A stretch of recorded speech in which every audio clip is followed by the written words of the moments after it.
अगर आप भी कंफ्यूज्ड हैं कि मारुति बलेनो या फिर टोयोटा ग्लांजा में से कौन सी बेटर कार है आपके लिए, तो डोंट वरी, इस वीडियो में मैं आपकी सारी कंफ्यूजन क्लियर कर दूंगा। क्योंकि हम बात करेंगे इनके similarities, differences, features, ride quality, performance, fuel efficiency जो हमने टेस्ट की है, तो स्टे ट्यून्ड फॉर दैट। और हाँ, वारंटी में कौन क्या ऑफर करता है और ऑब्वियसली प्राइसेस भी। और एंड में हम इन दोनों ही गाड़ियों को इनके कॉम्पिटिशन से भी कंपेयर करेंगे, तो मेक श्योर की वीडियो आप लोग पूरी देखिएगा।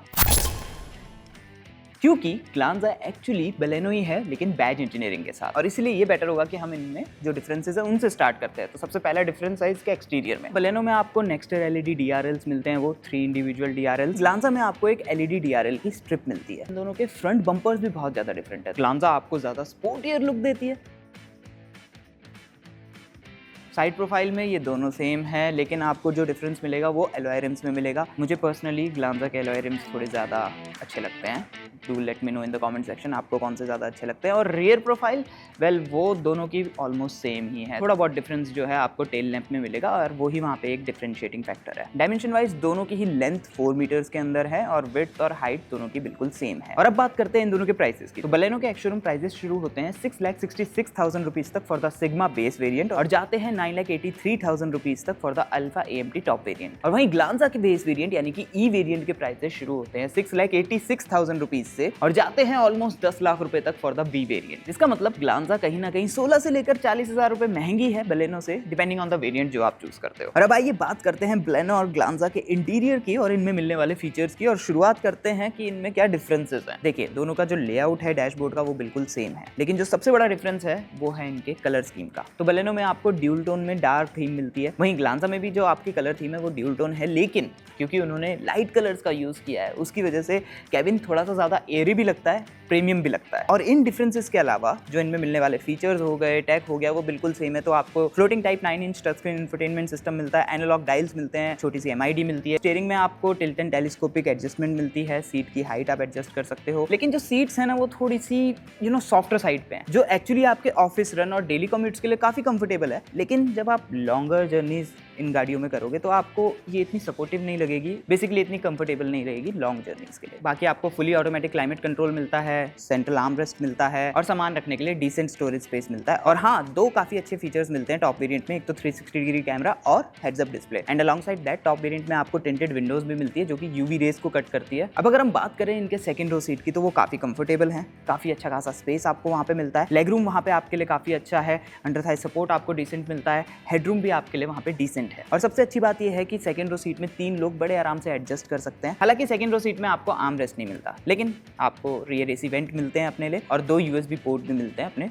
मोबाइल फोन को चार्ज करने के लिए। बाकी दोनों ही गाड़ियों में आपको 318 लीटर की बूट मिलती है, और काफ़ी अच्छा खासा लोड लिफ्ट भी मिलता है। तो सामान अंदर डालते हुए और उसको बाहर निकालते हुए थोड़ा सा आपको ध्यान रखना पड़ेगा, अदरवाइज बूट काफ़ी प्रैक्टिकल है, और एक फैमिली का वीकेंड ट्रिप का सामान इसमें आराम से आप रख सकते हो।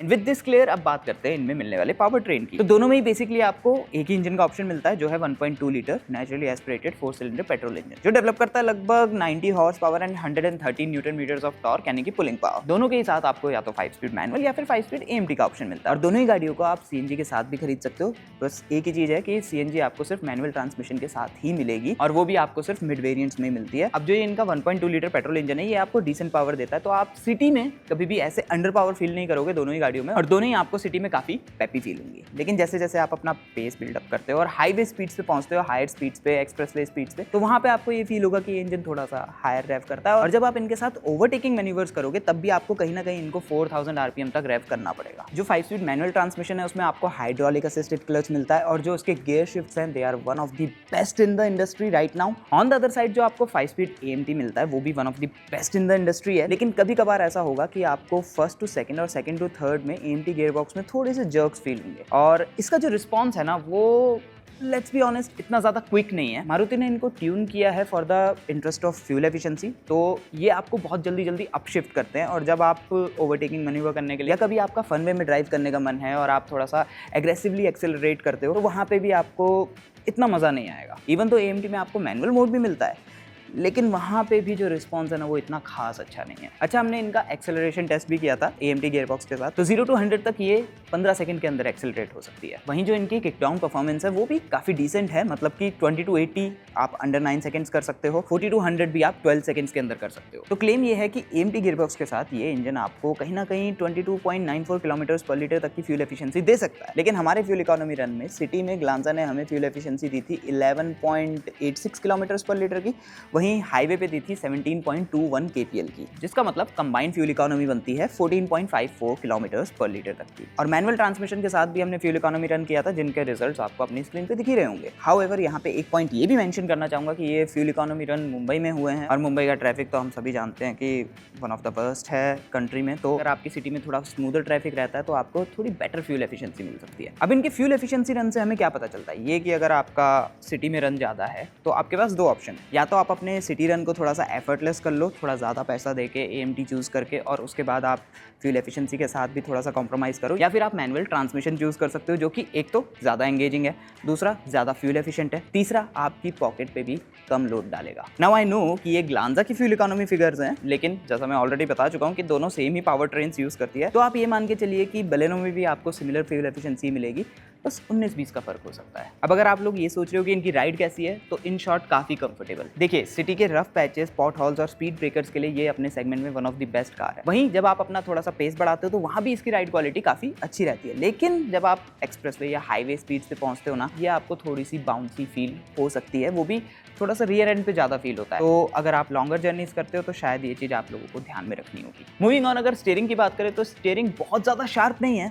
लेकिन काफ़ी डायरेक्ट है, और जो इसका सेल्फ सेंटर टर्निंग एक्शन है वो भी काफ़ी ज़्यादा अच्छा है। गाड़ी के ड्राइविंग डायनेमिक्स भी काफ़ी अच्छे हैं, तो जब आप शार्प टर्न्स लेते हो तो इतना ज़्यादा लीन नहीं होती है। इन शॉर्ट, जब आपका फन करने का मन होगा तो बलेनो या ग्लांजा दोनों ही आपको डिसअपॉइंट नहीं करेगी, apart from the AMT gearbox. अब बात करते हैं इनके कंपटीशन की। तो कंपटीशन में मेजरली दो ही गाड़ियां हैं अभी के टाइम पे मार्केट में, एक तो है टाटा एल्ट्रॉस और दूसरी है Hyundai i20। तो i20 की स्टोरी ये है कि उसके इंटीरियर में आपको बेटर फिनिश मिलेगी, उसमें आपको सनरूफ मिलेगी, उसकी जो सेकंड रो सीट का स्पेस है वो भी बलेनो और ग्लांजा से थोड़ा सा ज़्यादा है, और राइड कंफर्ट वाइज भी ये काफ़ी हद तक बलेनो जैसी है। लेकिन अगर आपको ऑटोमेटिक गियरबॉक्स चूज करना है तो इसमें आपको थोड़ा सा बेटर ऑप्शन मिलता है CVT का, जो कि डेफिनेटली AMT से ज़्यादा स्मूदर है, लेकिन आपको थोड़ा सा फ्यूल एफिशिएंसी में कॉम्प्रोमाइज़ करना पड़ेगा। और दूसरा, परफॉर्मेंस वाइज भी 0 to 100 में ये बलेनो या फिर ग्लांजा जितना क्विक नहीं है, लेकिन किक डाउन एक्सेलरेशन में उनसे थोड़ा बेटर परफॉर्म करता है। और दूसरा कॉम्पिटिटर है टाटा एल्ट्रॉस, जिसमें सबसे पहली बात तो ये है कि आपको बहुत सारे फीचर्स मिलते हैं। इसमें भी आपको 360 डिग्री कैमरा मिलता है, और इसकी कैमरे की क्वालिटी बलेनो और ग्लांजा के कैमरे की क्वालिटी से थोड़ी सी बेटर है। अलॉन्ग साइड दैट इसमें भी आपको सनरूफ मिलती है, जो कि बलेनो और ग्लांजा दोनों ही मिस करती है। और एक और चीज़ जो इसका स्ट्रॉन्ग पॉइंट है वो है इसकी राइड क्वालिटी, स्पेशली हाईवे पे, क्योंकि हाईवे पे इसकी राइड क्वालिटी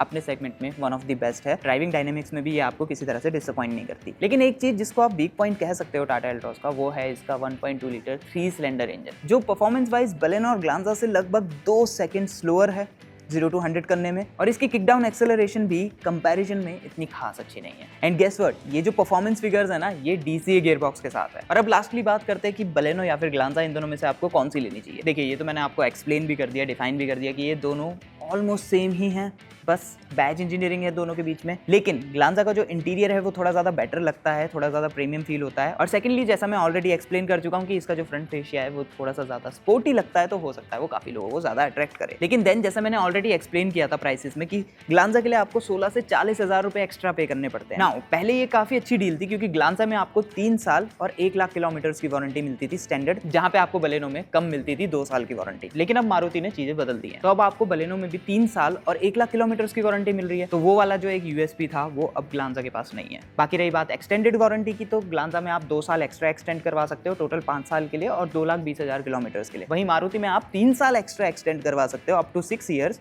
और 1,60,000 किलोमीटर्स के लिए। तो यस, एक्सटेंडेड वारंटी में आपको फिर भी 60,000 किलोमीटर्स ज़्यादा मिल रहे हैं, लेकिन 1 साल कम मिल रहा है। उस हिसाब से आप एक्सटेंडेड वारंटी के ऊपर डिसीजन ले सकते हो। और इन दोनों पॉइंट्स के अलावा टोयोटा के पास कुछ खास ठोस सब्सटेंस नहीं है अपने एक्सपेंसिव प्राइस पॉइंट को जस्टिफाई करने के लिए। हाँ, इस पे काफ़ी लोग ये भी कह सकते हैं कि ग्लांजा जो है वो टोयोटा बैच के साथ आती है, तो वो एक पॉइंट हो सकता है कंसिडर करने के लिए। लेकिन फिर उस पर आपको ये ध्यान रखना पड़ेगा कि जो टोयोटा के सर्विस सेंटर्स हैं, शोरूम्स हैं, टच पॉइंट्स हैं, वो मारुति सुजुकी जितने नहीं हैं, क्योंकि देश भर में सबसे ज़्यादा सर्विस सेंटर्स और शोरूम मारुति सुजुकी के पास है, जिस वजह से टोयोटा ग्लांजा की रीच कहीं ना कहीं स्ट्रिक्ट होती है। एंड दैट्स इट, इस कंपैरिजन में सिर्फ इतना ही। अब आप लोग मुझे बताइए कि टोयोटा ग्लांजा या फिर मारुति सुजुकी बलेनो, आपको दोनों में से कौन सी बेटर लगती है और क्यों? और अगर आप इन दोनों में से कोई ओन करते हो तो आपका इनके साथ एक्सपीरियंस कैसा है, let us know in the comment section. I hope कि ये वीडियो आप लोगों को अच्छी लगी होगी। लाइक छोड़ना मत भूलिएगा, चैनल को सब्सक्राइब करना मत भूलिएगा, और भी बहुत सारा कंटेंट आने वाला है। अब आप लोग यहाँ पे और यहाँ पे क्लिक करके आगे की वीडियोस देखिए। इस वीडियो को अपने किसी दोस्त के साथ शेयर करना मत भूलिएगा। Thanks for watching this video. आप लोगों से मुलाकात होगी अगली किसी वीडियो में, तब तक के लिए ड्राइव सेफ।